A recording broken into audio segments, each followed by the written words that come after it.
Boa noite a todos. Vamos dar continuidade, então, à disciplina de biomecânica aplicada à saúde e ao esporte.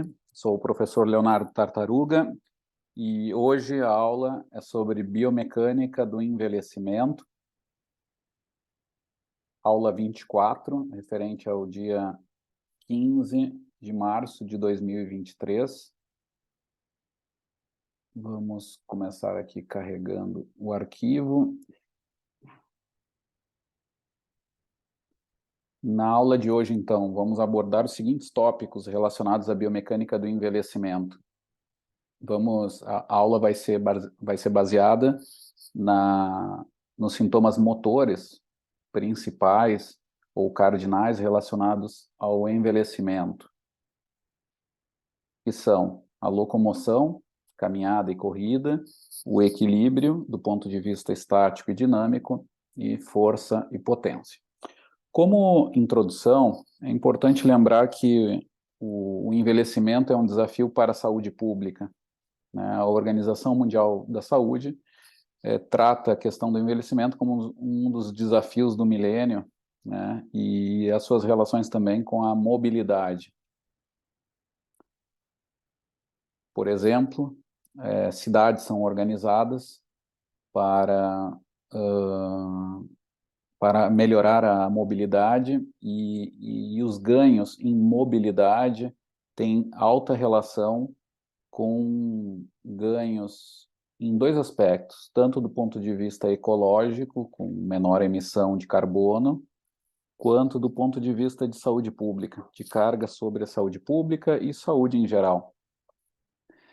Então, há uma mudança de paradigma sobre isso, né? As relações, por exemplo, de distância e uso de meios de transporte tem essas duas repercussões, que é a questão mais ecológica de saúde pública. O exercício é fundamental, então, como ferramenta na melhora da qualidade de vida ao longo de toda a vida, mas especialmente, ainda mais importante, no envelhecimento, onde há claramente um registro ali de redução de atividade física com comorbidades ligadas à inatividade, inclusive por questões sociais, né? Um problema que é seguramente biopsicossocial. Há uma necessidade de treinamentos específicos referentes aos prejuízos nos sintomas motores principais, que nós vamos falar hoje, e um modelo integrativo é fundamental na questão do envelhecimento. Uma das repercussões dessa inatividade e do envelhecimento é o risco de quedas e fragilidade. Além disso, é um objetivo importante de modelos de exercício em idosos a otimização de mobilidade muito relacionada à resistência, através de locomoção, o equilíbrio e força. Nós vamos falar bastante desses três aspectos hoje. Além disso, é necessária uma avaliação personalizada, como é de praxe, né, em se tratando de treinamento físico e exercício, e também um acompanhamento nutricional e de estilo de vida de modo geral. E as cargas ótimas não são conhecidas. Obviamente, a necessidade de uma avaliação individual, ela já resolve parte do problema, é um grande objetivo obrigatório, né, em programas de exercício físico. Além disso, os modelos de treinamento locomotor são extremamente interessantes, porque tem um custo-benefício ótimo, tem poucas barreiras para a prática, é altamente funcional e também geram cargas mecânicas relacionadas à saúde óssea, mas também cardiovascular e de outros sistemas do organismo. Muito bem, vamos falar do primeiro tópico da aula de hoje, que é a biomecânica da locomoção, especialmente sobre a caminhada do idoso, que é um movimento mais comum no dia a dia, o que tem mais impacto sobre saúde, sobre a quantidade de atividade física inclusive é um elemento fundamental em medidas, né, de atividade física e suas relações com saúde. Para introduzir esse assunto da caminhada, é importante notar que aqui é observado através de um estudo populacional, onde nós temos blocos aqui de grupos populacionais relacionados ao envelhecimento, onde marcadamente se nota uma relação inversa, digamos assim, entre custo energético, que seria o inverso da economia de caminhada, né? Então, quanto maior esse custo, né, mais colocado aqui nessa parte superior, menor é a economia de caminhada, mais eu gasto energia para realizar a locomoção a um dado ponto, e esse maior gasto de energia, ou menor economia, está relacionado a baixas velocidades. Então, um marcador importante da caminhada durante o envelhecimento é a redução da caminhada.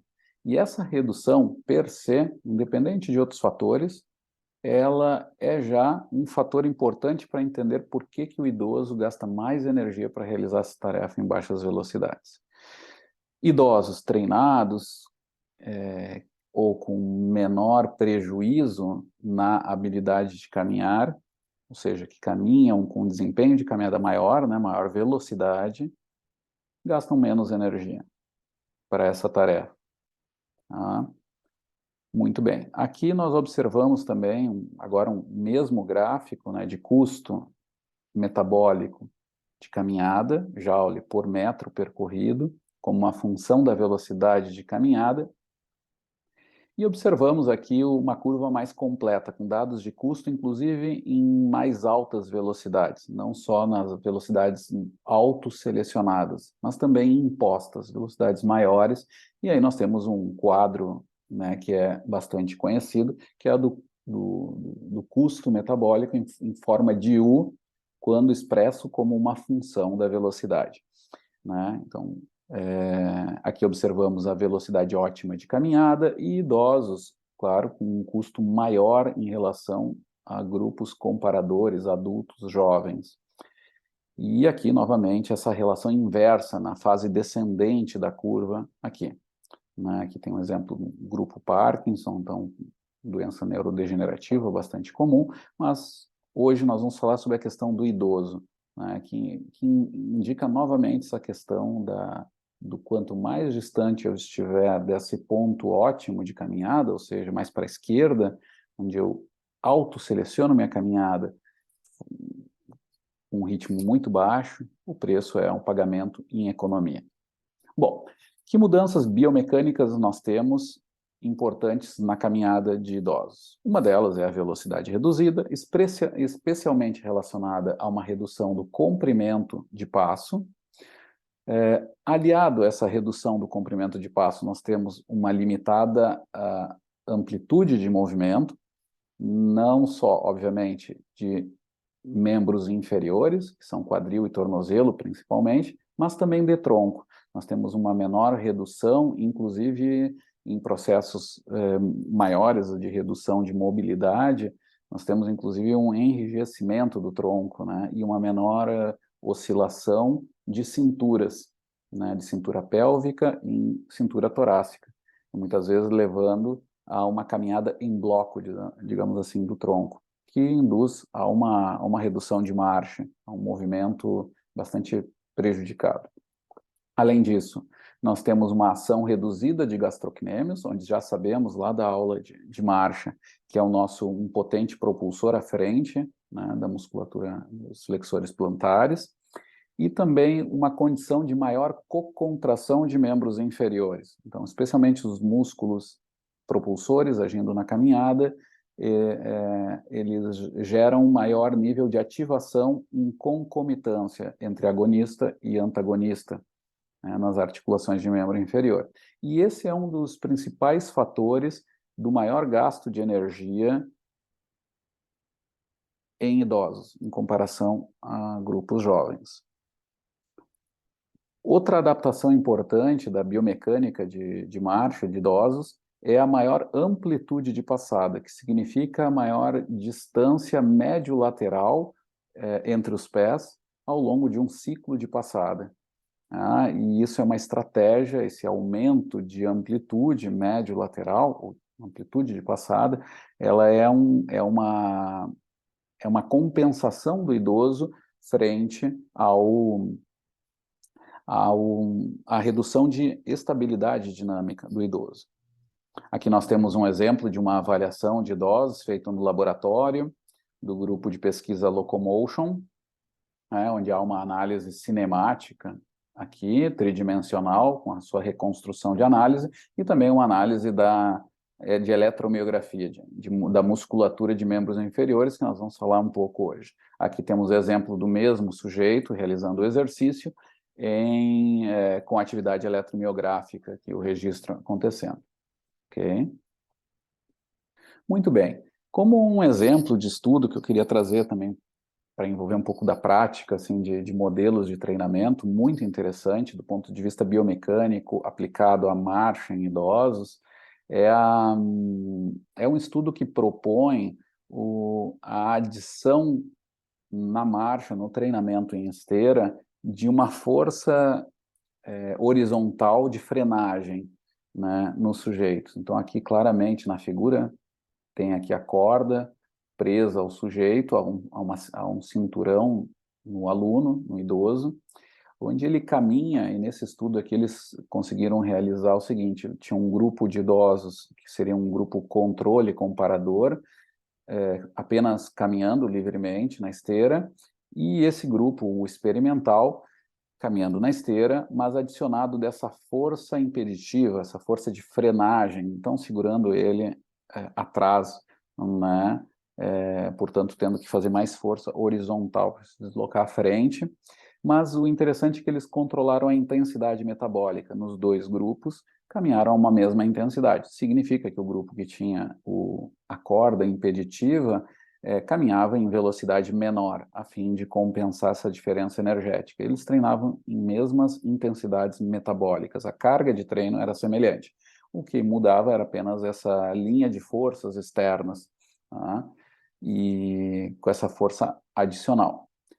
Os resultados do estudo mostraram o seguinte, uma coisa bem interessante: há alguma atenção sobre resultados individuais, a gente pode ver até resultados discrepantes assim, em um sujeito ou outro, mas, de modo geral, a adição dessa força impeditiva fez com que os sujeitos aumentassem o ganho em mobilidade funcional, que é avaliado através do padrão ouro, que nós chamamos, que é a velocidade autoselecionada de caminhada, né? Muitas vezes realizada num teste de 10 metros e se denomina de modo um pouco diferente, existem alguns detalhes metodológicos, como velocidade autoselecionada, velocidade preferida ou habitual, tá?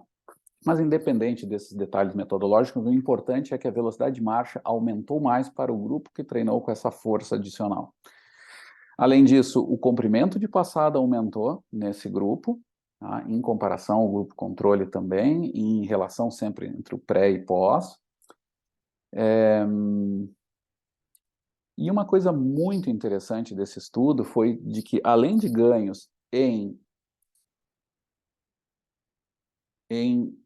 velocidade de marcha, em mobilidade funcional, o interessante foi que o grupo que adicionou aquela força adicional, aquela força, teve ganhos sobre força muscular ao nível de flexores plantares. Portanto, houve uma transferência ali de ganhos específicas com esse ajuste a mais, com maior, inclusive, geração de potência, né, durante a caminhada, ou seja, há uma transferência daquele modelo com a corda presa para a atividade livre depois, após 12 semanas de treinamento, que mostra vantagens. E esse é um aspecto que nós temos que lembrar que é uma das diferenças da biomecânica de marcha do idoso. O idoso, ele perde um pouco da função do gastrocnêmio como um propulsor à frente durante a marcha, e isso está ligado a essa redução de velocidade do idoso, mas que pode ser compensado com esse modelo aqui do estudo de Conway e colaboradores de 2021.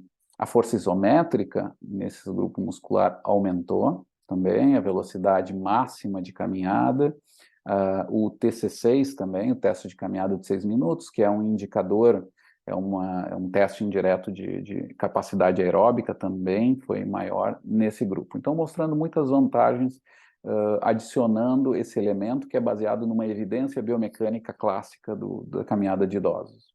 Muito bem. Vamos para a biomecânica da corrida do idoso. Aqui temos um estudo de Pantoja, que eu colaborei, publicado na Medicine Science, onde, resumindo, nós comparamos corredores idosos masters, né, com jovens adultos treinados, ambos grupos corredores, e avaliamos mecanismo elástico, economia, e esse estudo aqui mostra claramente que a economia de corrida em grupos controlados, treinados, ela é reduzida com o envelhecimento. Havia algum debate na literatura, que eu não vou me deter aqui em maiores detalhes, mas que é importante frisar. A economia de corrida é piorada com o envelhecimento, mesmo com treinamento. Obviamente que o treinamento afeta a economia, mas quando em grupos controlados, assim, nessa comparação do efeito do envelhecimento, há claramente ali uma redução da economia de corrida, que significa um maior custo metabólico. Há mudanças em aspectos ventilatórios, né? Idosos têm uma limitação na ventilação, que está ligado também a essa pobre economia.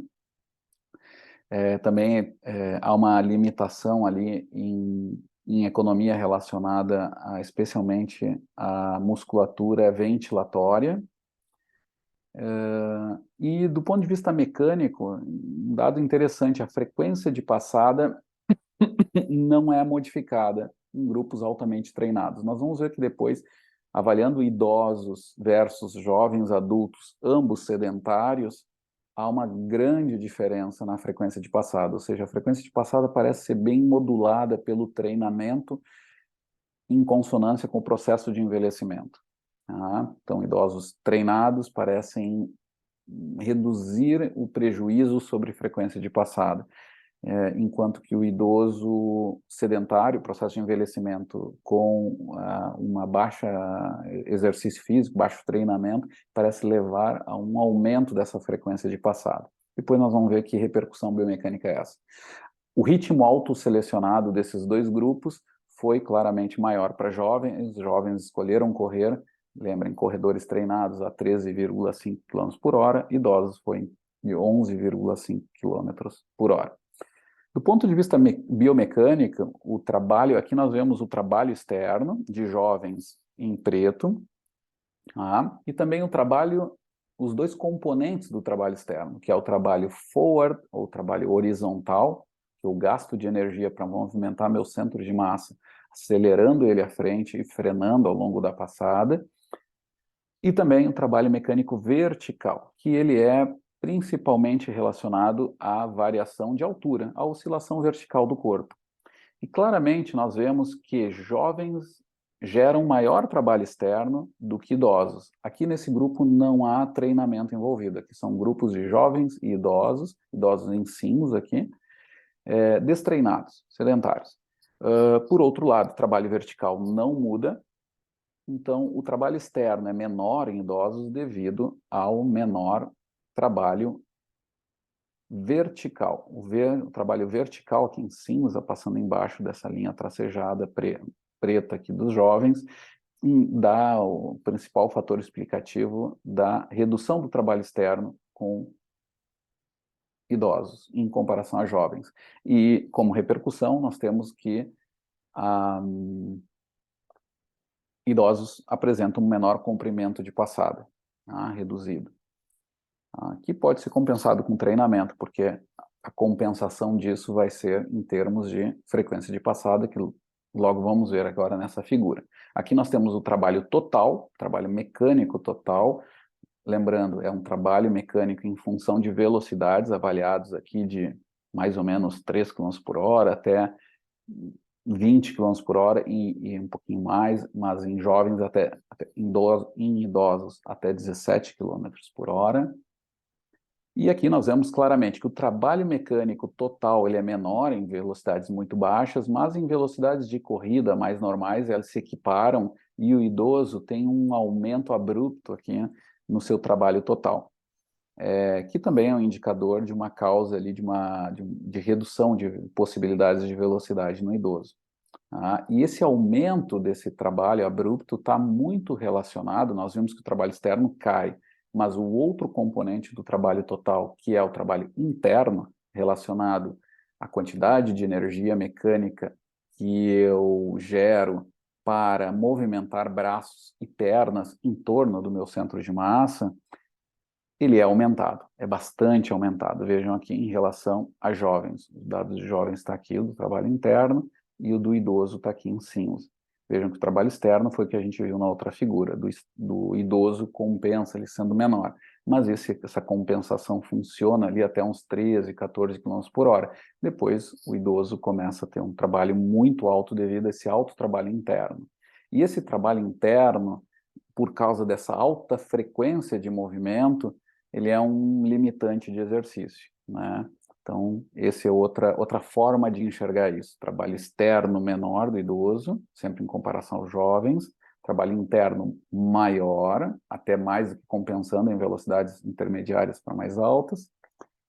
E isso está ligado a comprimento e frequência. Idosos correm com comprimento de passada menor e maior, e, portanto, compensam com maior frequência de passada, já que o comprimento é menor para uma dada velocidade, né? E isso é um forte limitante deles, né? Então, aqui está a explicação que eu acabei de dar, mas vamos adiante.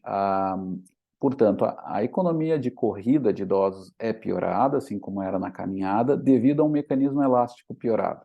Tá? E a frequência de passada ela parece ser um elemento extremamente interessante de treino nos idosos.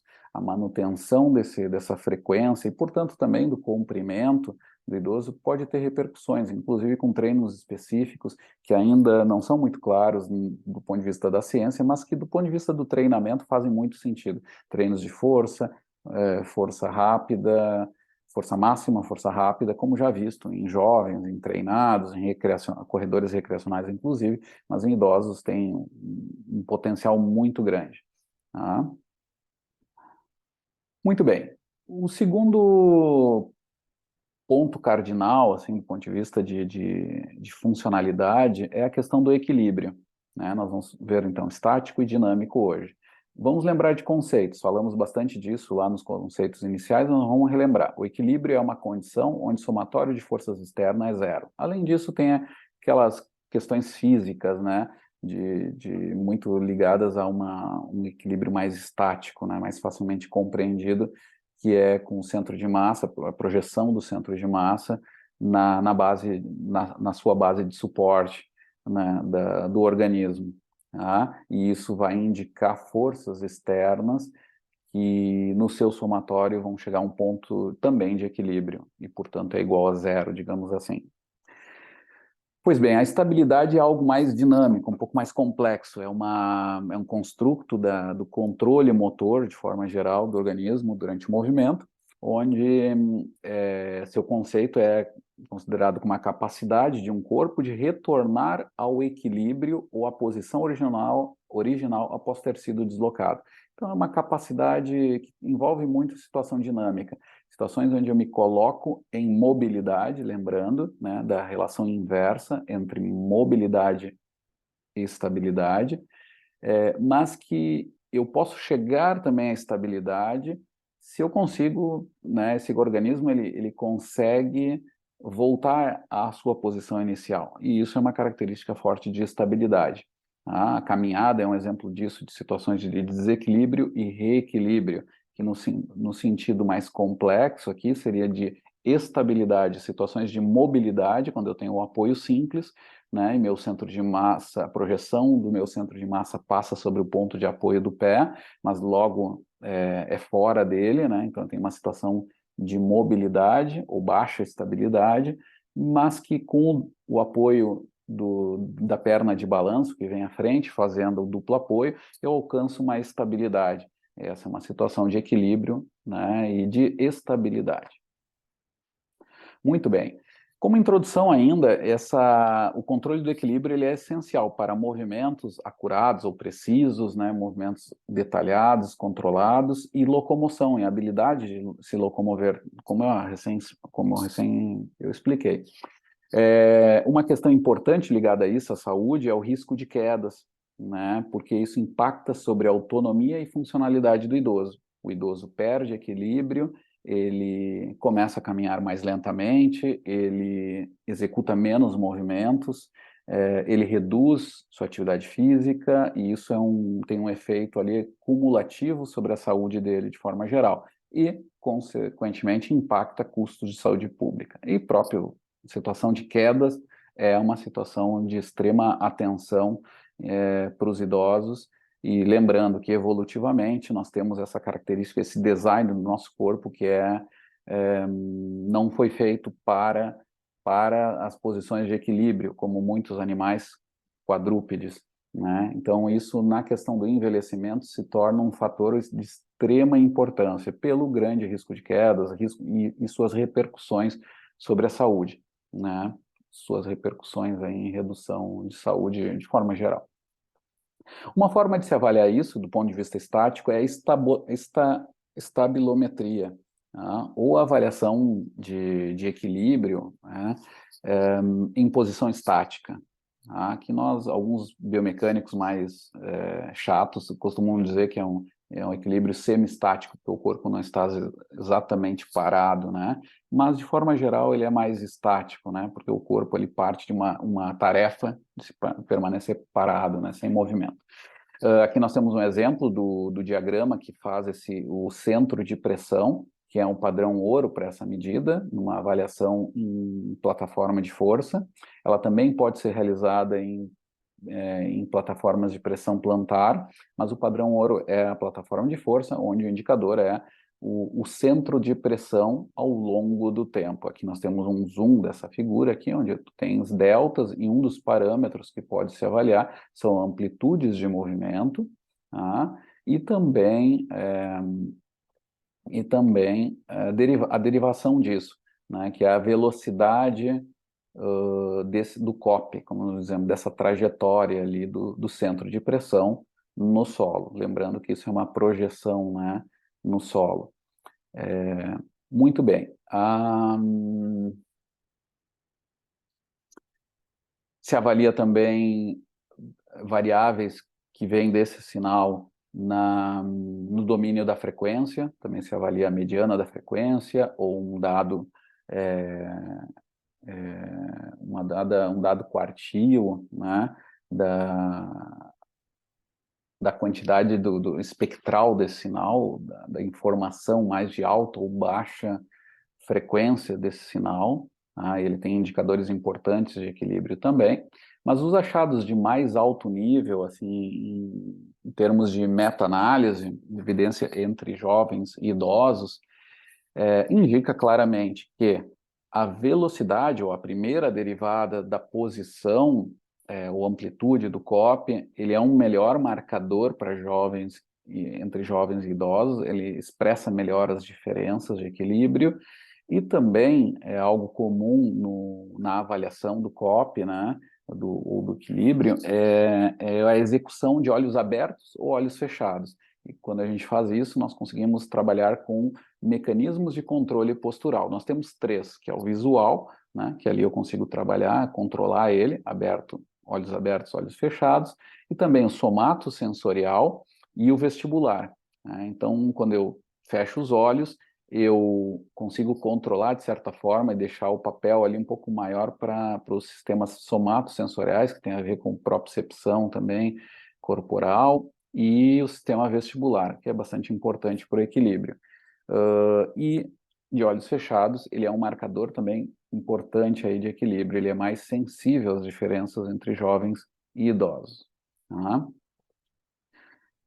Dinamicamente, aqui nós temos outros resultados. Quando eu faço o Timed Up and Go, que é o teste aquele que começa com a pessoa sentada, aí tem um cronômetro, é dado a largada, dispara o cronômetro, a pessoa caminha 3 metros, faz uma curva e volta a caminhar os 3 metros e se senta, e aí se encerra o teste. Ele é um teste de mobilidade também importante, um pouquinho mais complexo, porque ele avalia a tarefa de se levantar, que tem ali um elemento de força, ele avalia a tarefa de mobilidade, que é o caminhar, ele avalia também a tarefa da curva, né, que é uma tarefa de negociação, digamos, um pouco mais complicada, ou turning, né, também chamado,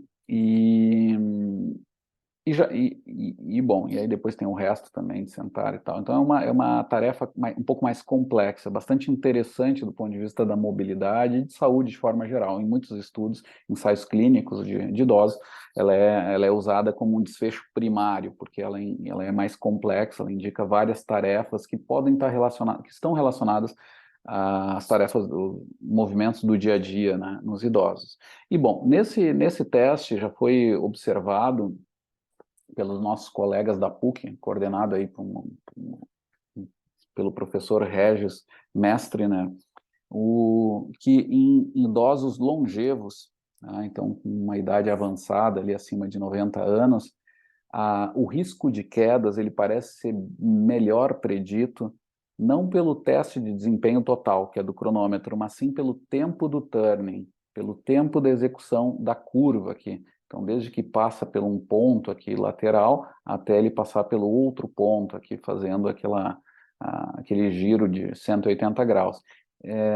Ele parece ser um bom preditor de quedas em idosos. Além disso, há um outro marcador também, esse teste de TUG, ele também pode ser feito em ritmo autoselecionado ou ritmo máximo. E a diferença entre o ritmo máximo e o ritmo autoselecionado, isso também já foi observado até para o teste de caminhada de 10 metros, por exemplo. Se fazem várias distâncias, mas o próprio caminhar a um ritmo autoselecionado versus máximos, quando é subtraído, é feita uma diferença de um para o outro, do máximo para o autoselecionado, ele parece ser um indicador também de risco de quedas ou mudanças de direção. É uma capacidade, os indivíduos que têm isso em uma boa proporção, ele pode ser um bom indicador aí dessa capacidade de mudanças de ritmos também e relacionados a risco de quedas.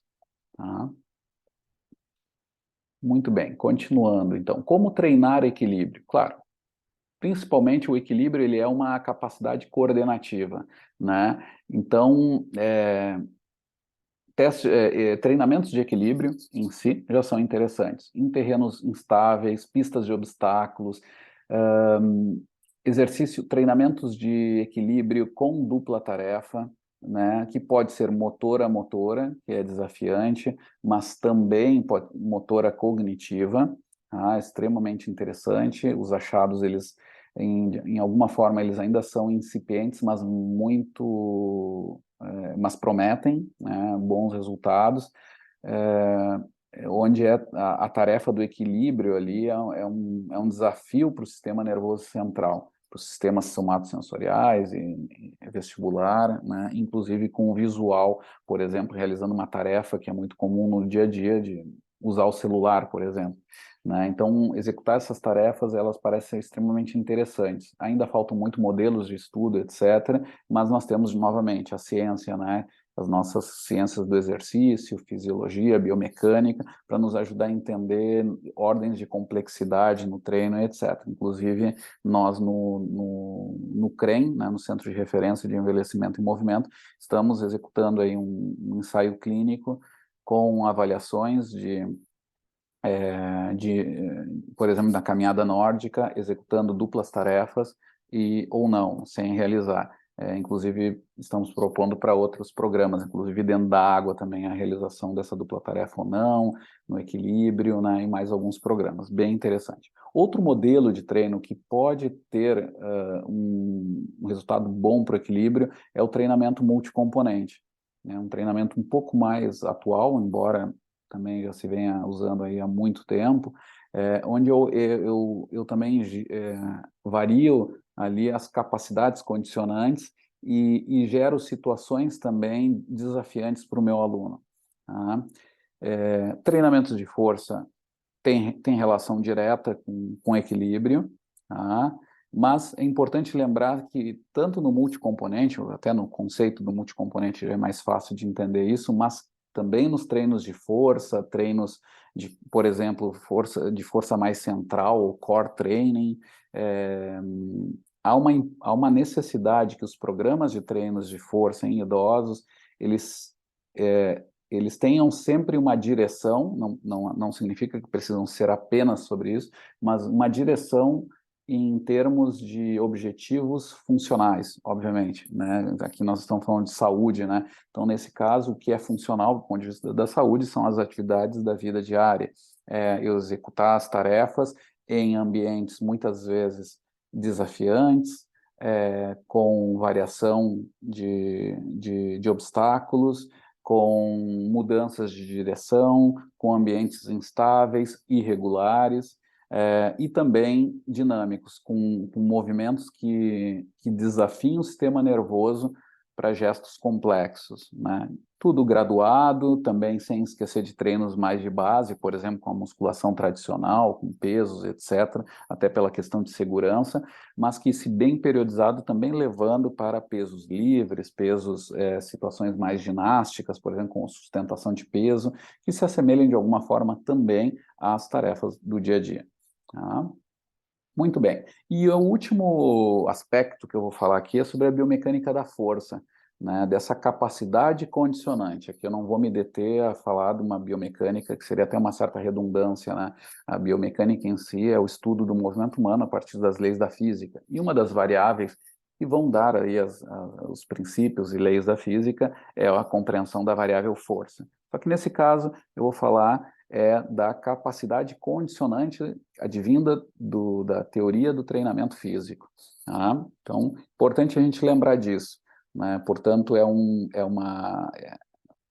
roubando lá o conceito da física, é a geração de força muscular ou tensão muscular, mas que só tem sentido para o treinamento de força quando eu penso nessa geração de força física em níveis máximos ou próximos dele. Tá? E todas as variações disso vão me dar formas vamos chamar assim, de expressão do treinamento de força, né? Uma delas é sobre a velocidade. Aqui a gente vê um fator determinante, né, do meu potencial de produção de força máxima, lembrando, essa linha vermelha aqui indica um potencial de produção de força máxima em função da velocidade. Para a esquerda aqui eu tenho forças, a produção de força com uma função de velocidades negativas, que são forças excêntricas, então aumentando a velocidade da excêntrica para cá, né? E para cá a força concêntrica, né? Para a direita do gráfico, né? Onde as velocidades aumentam positivamente. A gente vê aqui uma relação inversa, né? Na fase concêntrica, conforme aumenta a velocidade da produção da velocidade de movimento, meu potencial de produção de força máxima decai, né? No trecho negativo, aqui na excêntrica, a relação é diferente, né? Conforme eu aumento a velocidade de excêntrica, meu potencial de produção de força aumenta, não diminui como na concêntrica, ele aumenta. Tá? É numa zona muito restrita aqui, em condições de baixa velocidade controladas, mas é assim. Tá? E temos que lembrar que essa curva ela foi feita para condições de velocidades controladas. Situações de força rápida, ciclo, alongamento, encurtamento, não encaixam aqui. Uma constante desse potencial de força é a força isométrica. Então, se eu aumento essa força isométrica, a curva, de certa forma, ela se desloca, né, verticalmente. Tá? Essa é uma constante aí dessa produção de força. Aqui nós vemos uma outra curva que é também de força, mas também aqui adicionado de um outro elemento, da potência em função da velocidade, na fase positiva e na fase negativa, né? Aqui com valores negativos. Tá? Vejam que a potência máxima que o meu músculo consegue gerar, ela é dada em situações de velocidade intermediária. Se eu estiver muito próximo da velocidade máxima, meu potencial de produção de força vai a zero. e como potência é o produto de força por velocidade, se eu multiplico qualquer valor de velocidade, por mais alto que seja, por um valor zero de força, o resultado é zero. Por isso que a potência cai, vai em direção a zero aqui. E a mesma coisa é verdade para o outro extremo, em situações de velocidade muito baixa. Quando eu estou em velocidade zero, na isometria, não adianta, por mais força que eu consiga produzir, né, na situação de isometria, é multiplicado por uma velocidade zero, a potência é zero. Portanto, o valor aqui é máximo, em torno de 30% eu tenho a potência máxima muscular. Isso ao nível de músculo isolado. Quando eu penso em grupos musculares, em exercícios de musculação, por exemplo, ou quando eu penso com o corpo todo gerando potência contra o ambiente, essa curva ela se torna simétrica. Aqui ela está assimétrica, ela está deslocada para a esquerda, 30% é o pico. Mas quando eu tenho o corpo todo, vai a 50% e a curva é bastante simétrica. Eu vou mostrar um pouquinho mais à frente. Tá? Mas essa é uma relação de força e velocidade em situações controladas. Ainda falando dessas condições, eu tenho que lembrar de um elemento, quando eu falo de força, que tem uma indicação biomecânica importante e que às vezes tem profissionais que trabalham com força e esquecem, né? Professores de educação física, que a capacidade de eu produzir força com níveis submáximos, com repetições máximas, que são percentuais de força máxima, eles variam bastante dependendo do tipo de atleta ou sujeito que eu estou avaliando, se ele é mais velocista ou mais se ele é mais velocista ou fundista, por exemplo, é um exemplo disso, ou também ligado à força máxima ou atletas de resistência, mais essa diferença. Vejam aqui, por exemplo, e vejam que estão todos normalizados por 100%. Né? Nessa situação, é a capacidade de eu produzir força em uma repetição. Tá? Isso aqui está um pouquinho acima aqui da linha de base, que seria o zero, seria uma RM. Né? Vejam só que quando eu trabalho em percentuais da RM, né? E vou diminuindo esses percentuais, trabalhando em zonas de hipertrofia, de resistência de força. Vejam como é a variação no número de repetições. Eu vou trabalhar a hipertrofia com uma variação no número de repetições extremamente grande já, né? Nos níveis muito altos até não é tanto, mas também é importante. Mas vejam aqui, nessa zona mais de baixo, aqui, da linha de baixo do limite de treinos de hipertrofia de modo geral, vejam que as repetições podem ser perto de 20 ou até abaixo de 10 repetições, dependendo do grupo. Né? E qual é a relação aqui? Vejam, na resistência, então nem se fala resistência de força, ou força resistente também. Vejam como varia esses valores. Né? Vejam, atletas fundistas, eles conseguem fazer muito mais repetições, eles são atletas extremamente treinados em resistência. Então, a resistência de força aqui tem uma diferença bem grande, né? No caso de fundistas versus atletas que produzem altos níveis de força, tá? Como levantadores de peso, por exemplo. Tá? Então, muita atenção sobre isso. Quando eu falo em força rápida, eu tenho que lembrar que assim, é extremamente importante a potência ou força rápida como desfecho, porque tem muito a ver com ações esportivas e também com relações de queda, que hoje é extremamente compreendido assim, e ressaltada a importância em idosos, que muitas vezes a queda tem a ver com, inclusive há os modelos de tropeço, né, que são situações inesperadas, onde o sujeito executa uma ação que é inadequada, então ela não vence o obstáculo, há um choque, e o sujeito tem que fazer uma recuperação desse movimento velozmente, e ele entra uma condição de força rápida, que é perigoso no idoso, isso é piorado bastante no idoso. Mas aqui, como conceito, a gente tem que lembrar, e ações, mudanças de direção também, em geral, tá? Eles são importantes, mas esse nível de força ele acontece de forma importante, muito ligado ao desempenho da tarefa, dessas tarefas rápidas, em até 200 milissegundos. Vejam, é 1/5 de um segundo, é muito rápido. E o treinamento de força em regime lento, treinos de força máxima ou hipertrofias normais, né, de salas de musculação, nos impõem um limite, eles têm uma certa limitação para esses ganhos de força tão rápido, que são tão importantes nessas ações. E aqui eu estudo, um estudo do Kramer Newton, ele mostra claramente nessa figura que sujeitos altamente treinados em força máxima não vão ter ganhos de força rápida nessa ação rápida. Tá? E para isso é importante treinos de força rápida específicos, que podem ser pliometrias, né, ou também tem uma discussão sobre essa terminologia, mas pode ser explosivos, etc. Bom, aqui eu mostro um outro estudo também executado, onde nós tivemos a participação aqui da URGS, né, nesse estudo, no meu grupo, onde nós avaliamos os perfis de força, velocidade e potência velocidade em atletas de campeonatos internacionais, velocistas que iam desde os 40 anos, era uma competição de master europeu, até sujeitos de 90 anos. Né? Então, um processo de envelhecimento ali sobre a potência bem importante. Vejam a diferença da geração de potência de um idoso de 96 anos para um jovem adulto de 39 anos, né? Na casa de mais ou menos 10 vezes, né, a diferença de potência. Tá? Aqui nós temos um outro parâmetro, que é a razão de força, que decai ao longo da prova, né? Então, sujeitos no início do tiro, né, de sprint, ele consegue executar muita força à frente, horizontal, depois o corpo está bastante inclinado, ele tem uma alta aceleração, que é extremamente relacionada à força horizontal, e depois essa razão de força vai decaindo até a situação de velocidade constante, onde a aceleração é zero, digamos, e a linha vai em direção a zero por essa razão de força. Tá? Decai muito no idoso também, mas a linha, a inclinação dessa curva é bastante semelhante. A questão é que o jovem adulto consegue gerar muito mais essa força.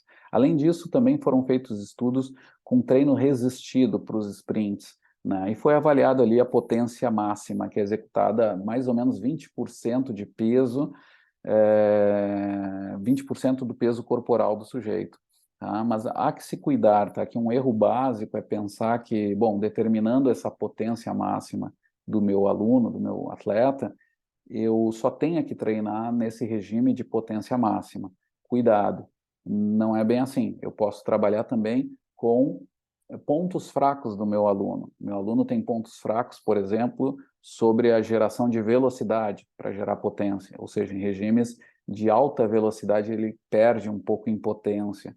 Então, nesse caso, eu tenho que treinar com baixa carga, eu tenho que dar estímulos que ele treine muito situações quase que assistidas ou com quase sem peso mesmo.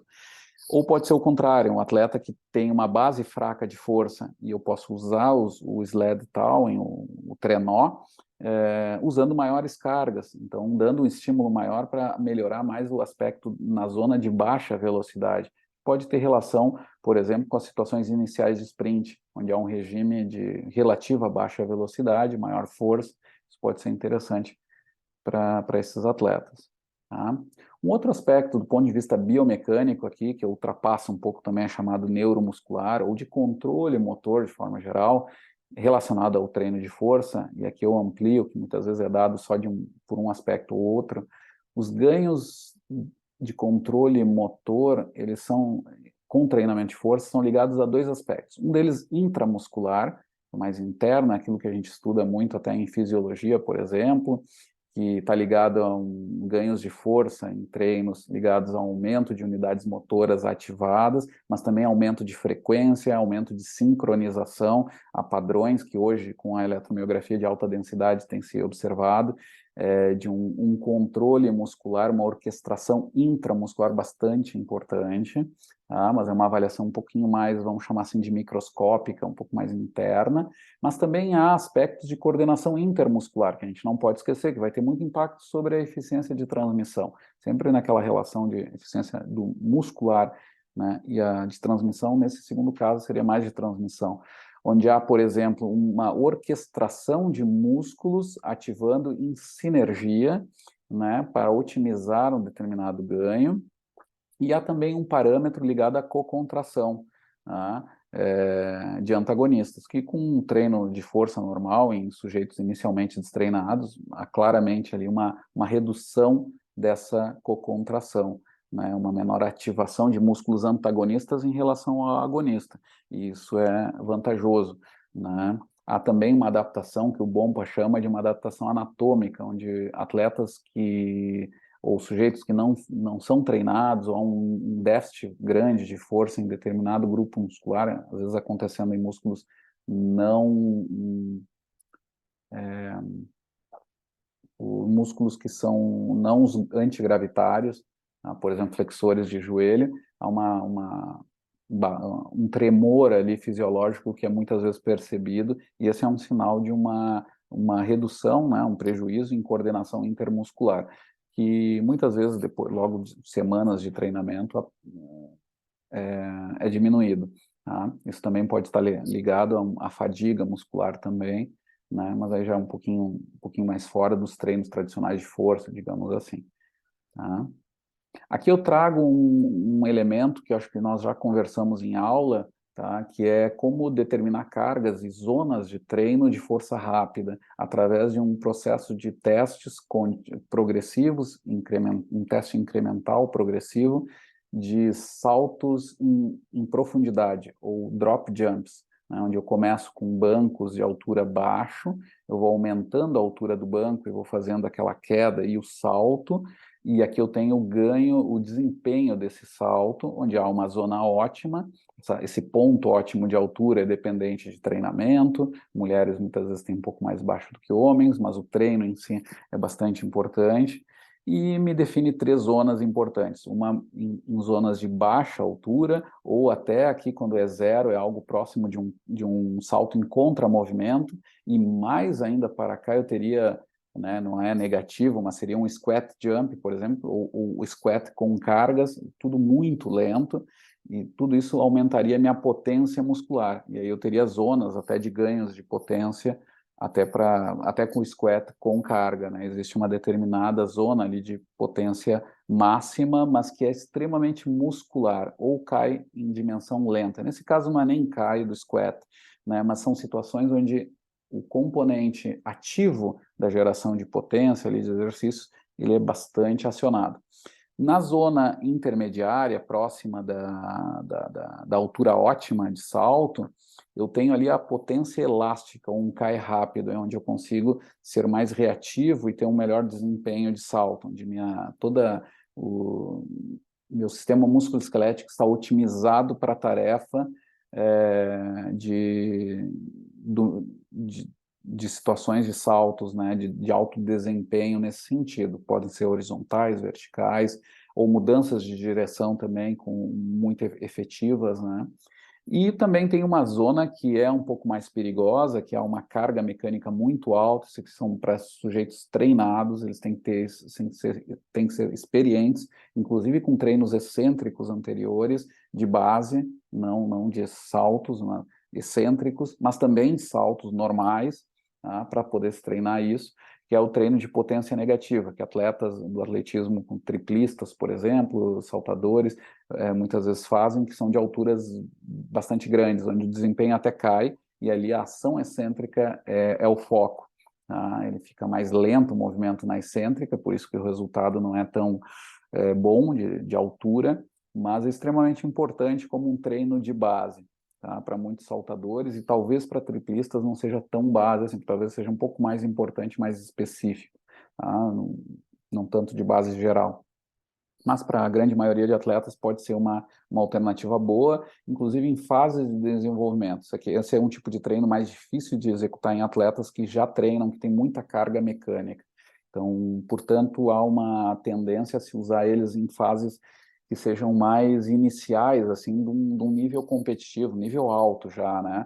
Mas não tanto em atletas estabelecidos quando eles têm a carga de treinamento muito alta. Isso depende do esporte, minha experiência também é um pouco limitada nisso, mas minha experiência vai no vôlei, por exemplo, onde trabalho lá com a linha que nós temos na URGS, o professor Cruel, o Berriel, o Pedro Chons, a Ananda, né, que mostram que é um pouco difícil implementar isso em atletas profissionais, porque a carga de saltos deles já é muito grande e é muito arriscado adicionar esse tipo de treino. Mas os outros tipos de treino, sim, são bem interessantes.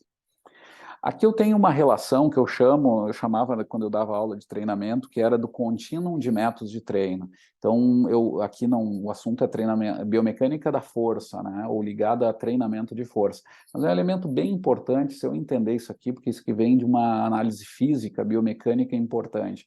São de dois elementos que a força vai estar sendo alterada e dessa forma, inclusive, eu vou estar modificando até a característica do treino. É a ponto até, às vezes, de mudar o nome do treino, mas que nós muitas vezes aprendemos como gavetas separadas, mas, na verdade, no mundo real do treinamento, são contínuos, né? Entre quê? Entre força, velocidade, que nós já vimos uma relação inversa, na sua fase concêntrica, né, mas que dali eu tenho um gradiente, né, de alterações, então tenho treinos de força máxima, onde a velocidade é lenta, eu tenho treinos onde a força é o principal aspecto, a velocidade é lenta também, ou não é predominante, depois eu tenho uma inversão disso, uma zona, e aqui o intermediário é o treinos de potência, porque envolve força e velocidade, né, são intermediárias, mas que eu vou dar um pouco mais de peso aqui para a velocidade, a minha potência talvez caia um pouco também, mas para situações onde a velocidade é mais importante, isso pode ser bem interessante, né? E treinos de velocidade, ou onde eu chego num extremo aqui de velocidade pura, treinos assistidos, tem muito essa característica, a resistência externa é muito baixa, né? Isso serve para movimentos em velocidade máxima, por exemplo, que é um pouco raro nos esportes coletivos, eu preciso ter uma certa distância para alcançar a velocidade máxima, né? Mas que quando eu alcanço é importante, né? Os treinos aqui envolvem esse aspecto. E o outro elemento é do tempo, né? A minha produção de força ao longo do tempo, o treino de força mais comum, a gente coloca isso como número de repetições, ele vai ser um indicador de que a força vai cair, né? E um caminho intermediário é a resistência de força, e eu tenho um contínuo, né? E cada vez que eu vou diminuindo aqui, eu vou aumentando as repetições, esse meu treino vai dando características de um treino de resistência, ou endurance, que chama no termo inglês, mas a melhor tradução é treinos de resistência, que dá esse indicador de longo tempo, ou se direcionando a treinos de longo tempo, né? Então eu posso ter provas aqui de longa duração, etc., onde eu tenho esse elemento, onde toda a parte central, cardiovascular, cardiorrespiratória, é extremamente importante. Tá? E tenho zonas aqui intermediárias também, aqui, que é um pouquinho mais bagunçado, onde posso ter elementos de potência, curta duração, resistências de força, velocidade, que são extremamente importantes. Mas partem desses três extremos. Se eu entendo bem essas três relações, eu consigo também, no meu dia a dia do treino, bolar treinos que eu adicione elementos de força versus velocidade, ou força versus tempo. E, inclusive, também velocidade versus tempo, que é a resistência de velocidade, que seria o terceiro elemento aqui, relações. Tá? Tudo isso parte de um sentido físico da coisa. Quando eu entendo bastante isso, eu consigo fazer essas relações. Depois eu tenho ali detalhes sobre variações de subtipos de tal tipo de treino, mas entendendo essas três, eu tenho uma forte ferramenta de como implementar resistências, elásticos, um colega segurando, adicionando o treino lançado, tudo isso a partir de uma compreensão dos conceitos a partir da biomecânica. Isso é extremamente interessante para o dia a dia do treino, tá bom? Então, isso para o treino ligado ao envelhecimento é extremamente importante, entender esses conceitos. Aqui eu usei o exemplo do envelhecimento, mas que é extremamente importante, a geração de potência, inclusive as zonas intermediárias são bem legais, embora também eu não possa dar só vantagem para uma coisa ou outra. No dia a dia, a complexidade ela é importante, por isso que treinos combinados ou intermediários, aqui eles podem ser interessantes. Agora tem maratonistas, por exemplo, que com mais de 70 anos, 80 anos, que é incrível, assim, o impacto sobre a saúde, etc., né? Mas eu indico sempre, claro, do ponto de vista do envelhecimento, é ter um treino em multicomponente ou ou com zonas de treino ao longo do ano que sejam complexas, não sejam ligadas apenas a uma capacidade condicionante. Tá? E isso tudo ligado a situações do dia a dia, com desafios de equilíbrio, etc., que também melhoram aquele outro aspecto coordenativo que nós falamos hoje. Tá bom? Então, por hoje é só, pessoal. Obrigado pela atenção aí e boa continuação.